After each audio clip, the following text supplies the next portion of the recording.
Hello guys, good morning. কেমন আছো সবাই? আশা করি সবাই ভালো আছো। তো গাইস, তোমরা কি করছো এখন?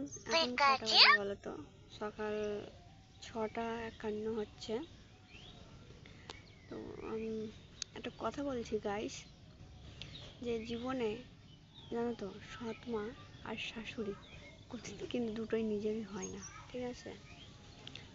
আর মানে দেখো, যখন একটা যে সৎমার কাছে থেকে মানুষ হয়েছে থেকেছে, সেই কিন্তু বোঝে সৎমার কি কষ্ট, ঠিক আছে?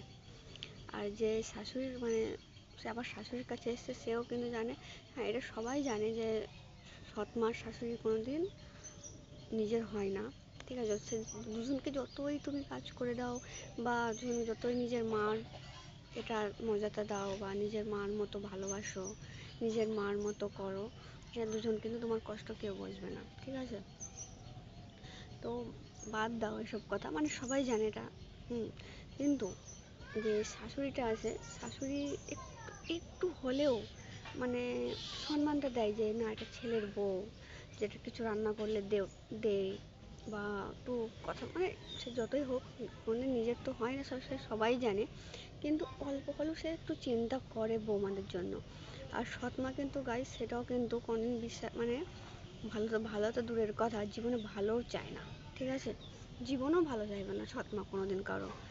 যতই কাজ করে দাও, যতই তুমি ওকে ভালোবাসো, যতই তুমি ওকে যাই করো, কিন্তু তোমাকে সৎ মা জীবনেও ভালোবাসবে না। কারণ আমি তো জানি, কেন আমারও সৎ মা আছে।